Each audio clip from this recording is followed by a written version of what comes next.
Bonjour à toutes et à tous. Je remercie le comité éditorial du colloque pour m'avoir proposé de vous parler de cette étude qui s'appelle donc Azalea timi septantien. Donc, comme vous pouvez voir, le titre complet est relativement long et l'acronyme difficile à retrouver dans ce titre, mais fondamentalement, c'est une étude qui a comparé l'abelacimab, un nouvel inhibiteur du facteur 11, par rapport au rivaroxaban chez des patients qui ont une fibrillation auriculaire. Alors, j'ai peut-être quelques conflits d'intérêt dans cette présentation. D'abord, je suis un des membres du steering committee d'autres études qui utilisent l'abelacimab dans le domaine de la maladie thromboembolique veineuse. Et puis, je suis le PI local et le coordinateur suisse pour les études Aster et Magnolia qui utilisent l'abelacimab dans le contexte de la maladie thromboembolique veineuse associée au cancer. Donc, comme je disais tout à l'heure, le papier a été publié il y a quelques semaines et comparait donc l'abelacimab au rivaroxaban chez des patients avec une FA à risque intermédiaire. Alors, quel abelacimab? Eh bien, on en a déjà parlé dans le cadre de ce colloque. C'est un anticorps monoclonal qui est dirigé contre le facteur 11 et le facteur 11 activé, avec une très haute affinité et une très haute sélectivité.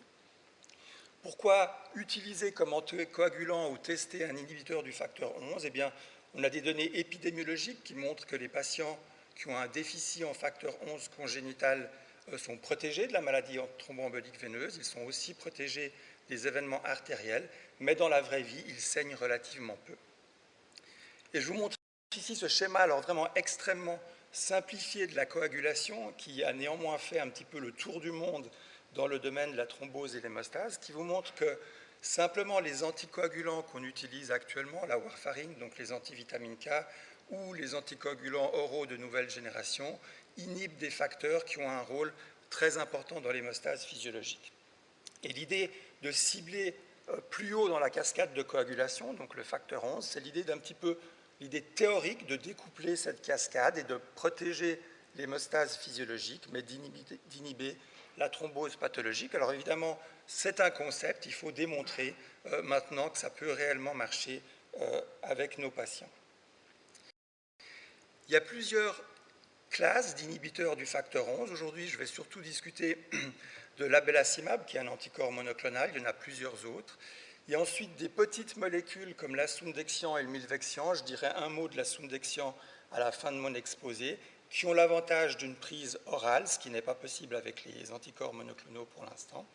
Et puis la troisième catégorie, qui est celle qui est le plus en retard en termes de développement, ou en tout cas en étude de phase 2, c'est les oligonucléotides antisens qui inhibent la synthèse intrahépatique de facteur 11, mais ça nécessite une injection sous-cutanée, et puis l'effet est relativement lent et prend plusieurs semaines.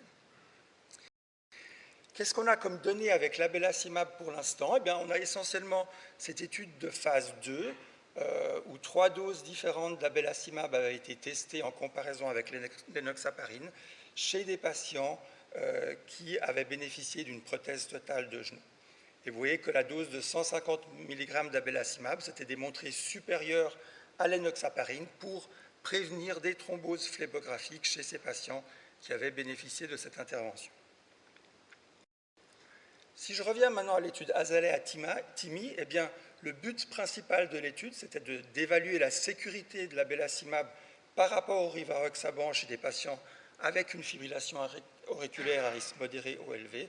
Et donc l'endpoint primaire, c'était vraiment un composite des hémorragies majeures selon les critères de l'ESTH et des hémorragies cliniquement relevantes mais non majeures, ça veut dire des hémorragies importantes pour le patient mais qui ne correspondent pas à la définition d'hémorragie majeure. Les critères d'inclusion, c'était des patients de plus de 55 ans qui avaient un CHA2-VASc supérieur ou égal à 4 ou bien un CHA2-VASc égal à 3, mais avec un facteur supplémentaire de risque pour un événement embolique, en particulier une insuffisance rénale. Voici le design de l'étude. Donc, les patients étaient randomisés en 3 bras, abelacimab 150 mg une fois par mois, abelacimab 90 mg une fois par mois. Ces 2 bras étaient maintenus en double aveugle. Et puis dans le 3e bras, les patients recevaient du rivaroxaban 20 mg par jour per os, et ce bras était en ouvert par rapport au bras abelacimab. Et puis, comme j'ai dit tout à l'heure, l'endpoint principal, c'était vraiment les complications hémorragiques majeures ou cliniquement relevantes non majeures. Voici le suivi de l'étude qui a été très bien réalisé. Vous voyez que Très peu de patients ont arrêté le médicament d'étude, très peu de patients ont retiré leur consentement, et puis il y a eu 2 perdus de vue sur quasiment 1300 patients, donc on peut dire que l'étude a été extrêmement bien menée. En ce qui concerne les patients, eh bien, c'était des patients d'âge médian de 74 ans, avec un Tchad-Vasque autour de 5. 15% avaient présenté un AVC antérieur, 7% avaient présenté une complication hémorragique. Donc l'étude commence le 1er mars 2021 et puis en septembre 2023, l'étude est stoppée par le comité d'adjudication à cause d'un bénéfice très marqué en termes de réduction des événements hémorragiques en faveur du bras abelacimab. Je vous montre les résultats sur lesquels le comité d'adjudication a décidé d'arrêter l'étude et je vais parler essentiellement du bras rivaroxaban et du bras abelacimab 150 mg par jour. Donc si on prend l'endpoint primaire, donc les hémorragies majeures ou cliniquement relevantes non majeures, 15,4% dans le bras rivaroxaban, 6,1% dans le bras abelacimab, ça correspond à une réduction de 60%. Si on se concentre sur les hémorragies majeures, 7,2% dans le bras rivaroxaban, 2,3% dans le bras abelacimab, c'est une réduction de quasiment 70%. Si on prend les hémorragies gastro-intestinales, qui sont le site de complications hémorragiques le plus fréquent chez les patients qui ont une FA et qui sont traités avec les nouveaux anticoagulants oraux, 4,2% dans le bras rivaroxaban, 0,5% dans le bras abelacimab, une réduction de 90%. Et puis pour les hémorragies intracrâniennes, qui évidemment nous inquiètent au plus haut point, les chiffres sont petits, mais il y a également une tendance pour dire qu'il y a une réduction de 50% dans le bras abelacimab. Et ceci a abouti à ces chiffres ou ce graphique que vous avez peut-être vu dans le New England avec cette réduction très importante des complications hémorragiques dans le bras abelacimab 150 mg par rapport au rivaroxaban. Qu'en est-il des endpoints exploratoires ou ce que les auteurs ont appelé les endpoints exploratoires qui étaient en fait l'efficacité, parce que c'est évidemment le deuxième paramètre qui nous intéresse. Alors vous voyez que dans l'étude, le nombre d'AVC et d'embolisation systémique est extrêmement bas, 1%, c'est similaire dans les deux bras. Néanmoins, si on regarde ce qui se passe au niveau des événements ischémiques, 0,7% dans le bras rivaroxaban, 1,1% dans le bras abelacimab. Donc peut-être une tendance à avoir un petit peu moins dans le bras rivaroxaban, mais comme je vous ai dit, l'étude n'était pas suffisamment puissante pour détecter une différence en termes d'efficacité, et donc il faudra d'autres études pour démontrer l'efficacité du médicament.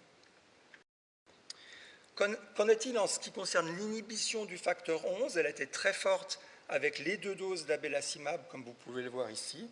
Mais vous voyez qu'avec la dose de 90 mg, on a une dispersion très importante du facteur 11 qui est encore mesurable, ce que l'on ne rencontre pas avec la dose de 150 mg.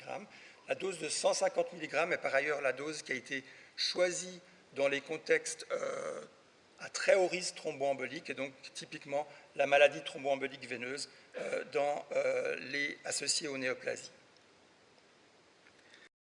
Donc en conclusion, l'étude d'Azelatimib montre qu'avec la dose de 150 mg d'abelacimab, on a une inhibition très puissante du facteur 11. On a une réduction importante en termes de complications hémorragiques, 67% de réduction en ce qui concerne l'endpoint primaire, 74% de réduction dans les hémorragies majeures, 93% de réduction dans les complications gastro-intestinales majeures. Quelles sont les limites de l'étude? Je l'ai déjà dit, l'étude était extrêmement bien conduite. La limite principale, c'est qu'elle n'était pas assez puissante pour démontrer une différence en termes d'efficacité, et donc il faudra d'autres études pour confirmer l'efficacité. Cette étude est déjà en cours, elle s'appelle LILAC-TIMI 76. Et puis l'autre limite qu'on pourrait dire, c'est aussi que l'abelacimab a été comparé uniquement avec le rivaroxaban, et on sait que d'autres anticoagulants oraux ont un profil de sécurité un petit peu meilleur, et ceci aurait pu augmenter de manière un petit peu artificielle le bénéfice rapporté avec l'abelacimab. Comment inclure ceci avec les autres données qu'on a des études de phase 3 dans l'inhibition du facteur 11? Je pense qu'il faut intégrer ceci avec cette étude qui s'appelle Oceanic AF, aussi publiée il y a quelques mois dans le New England. Celle-ci comparait l'asundexian, donc une petite molécule qui a l'avantage d'une prise orale par rapport à l'apixaban chez les patients qui ont également une fibrillation auriculaire. Quand même 15 000 patients inclus, et puis une étude stoppée prématurément parce que l'asundexian était associé à une incidence plus élevée d'AVC ou d'embolisation systémique que l'apixaban. Et ceci montre bien que probablement l'inhibition du 11 est certainement une voie très intéressante pour le futur, mais on ne sait pas encore exactement quelle molécule on va utiliser dans notre pratique dans quelques années, et je vous remercie de votre attention.